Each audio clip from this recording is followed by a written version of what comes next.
Okay, so now that we covered the buck, the boost, the last one is the buck boost. Now, all converters are going to be either the buck, the boost, or the buck boost. And the only difference between these converters and isolated converters is the transformer turns ratio and so on. So, and the oscillation aspect of it, isolating the grounds. And as we go on to future stuff, you're going to see how all my books cover the design of magnetics, the design of the transformers, the inductors, the couple inductors, all kinds of stuff. So that's all in the magnetics book. So again, we just want to cover all your basics and then get into some advanced stuff fairly quickly. But the advanced stuff is going to be treated fairly nice and easy instead of using these crazy state space averaging equations, which I do in the advanced courses that I teach and the advanced book. But I have simple methods visually to be able to get the AC almost pretty much by sight, and a few equations knocked out, and they are identical to the space averaging equations. Okay, so let's begin to the buck boost. We're going to have a VG voltage here, and we're going to have a switch here, again controlled by the duty cycle D. It's either on or off. And we're going to have now an inductor here. And the diode, I'm going to say, I don't know which way the diode goes yet. Okay, so we're going to draw this capacitor, resistor. That's R and C. Now, again, what is the polarity? Again, the source. When this is on, when that's on, that's going to be dt. That's the flow of a current. Now, the current then flows this way from the source. So knowing this, we're able to put plus minus, and that's V of L. Knowing this, we're able to put plus minus. Now, when the switch is off, what happens? The current's going to continue to flow. It's going to flow here, and you know what? It better be a diode in this direction. So therefore, it flows that direction, and look what it does. It puts a plus minus here across your V. And that's our polarity. So in a buck boost, which is called non-isolated, because there's no isolation, you're going to see a reversal in phase. You get a negative output voltage. Okay? So now we're going, again, what do? dt, we get a circuit for there, d prime t. Never deviate, please, because it makes things difficult if you start deviating. So what we have is a plus minus V sub g. We have the FET on, and that goes to an inductor L, and that's V of L. Remember, this is no parasitics. Now, what's here? The diode is reverse biased during this time, so therefore, look again. What is carrying the load current? The load current is carried by the capacitor. See? So that capacitor is carried all through this load current all this time. Again, during what? The dt time. Now, during d prime time, what do you have? You have the switch off. So I like to always draw it, and I have the switch off. The FET is off. Okay? Then what? Then I have the inductor. Again, the current. Please make the current the same direction, and the voltage. Do not change it. Now, here you see is an ideal diode, so it's 0. The voltage across the ideal diode would be 0 because the diode would be on. Again, please make the same voltage. Okay? So, again, we're going to look at what that current's going to look at later in the diode. It's only going to conduct during, and that's this diode, sorry, right here. It's always going to conduct during what? The D prime time, because D is going to go here. During D, when the switch is on, when this switch is on, then what's going to happen is this current is going to be 0 during dt. And when it's D prime is when the current jumps up and the current still flows to I during the time D prime t, and then goes back to 0 when it turns on again, and that's the time t. Okay, always notice that. Okay, so what do we have? Again, L di dt, the same remote thing, is going to be V sub g. Okay, notice over here, L di dt is going to be equal to, okay, now keep the polarity. We have plus minus, plus minus. So we have minus V. Okay? Let the math tell you. Okay, what do? Volt second balance. See what we're doing? We're just doing LDI is equal to what? V sub G dt. And dt at this point is just dt. And in here, we're really doing LDI dt. And this is minus V, and this is dt. And this dt is d prime t. Okay? So the volt second balance, this times d and this times d prime. So we're going to have 0 is equal to V sub g times d plus a minus V times d prime. So you could see that V over V sub g is nothing more than d over d prime, just as I promised you. And this is ideal. So the last one is still the converter of the buck boost with parasitics. Okay, so let's do it. This is the buck boost with parasitics.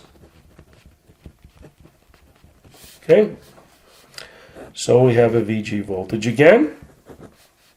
Okay, and we have a resistance RW, the winding on the inductor resistance, DC resistance.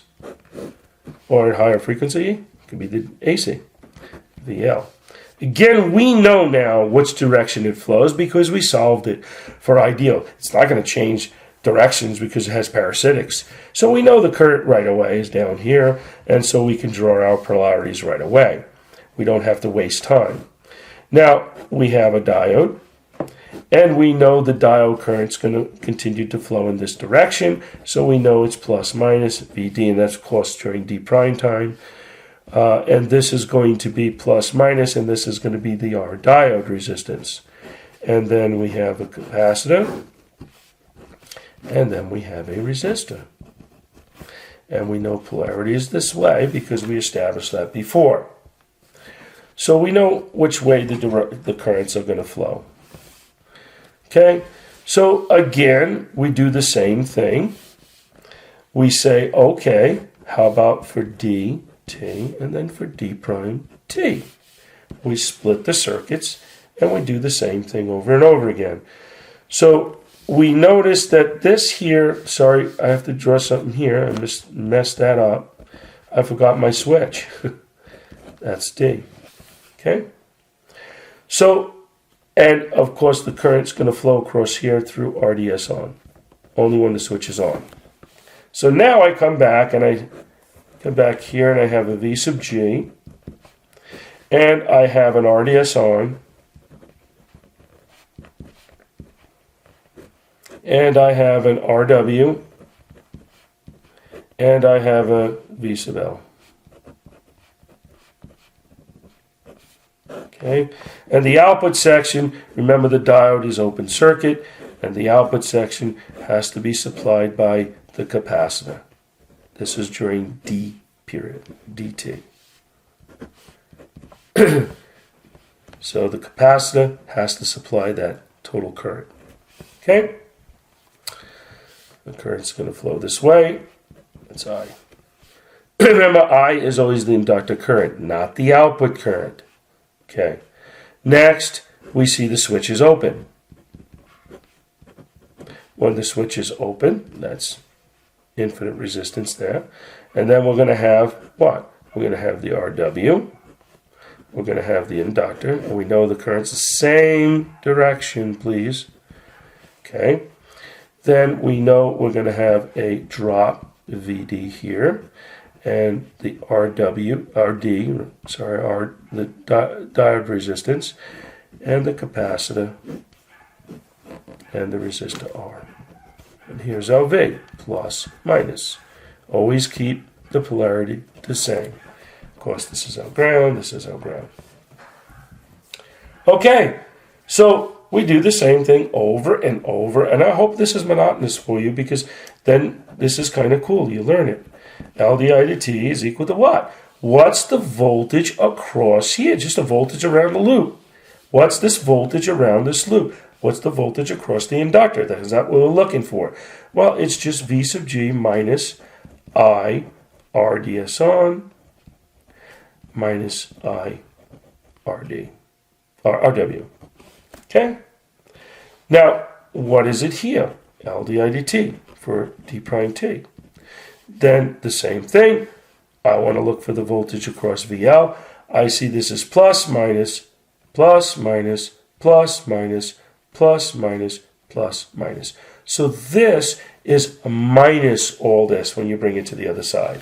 So it becomes minus, and what flows here is I, the same as here, I just flows. It's a series circuit here.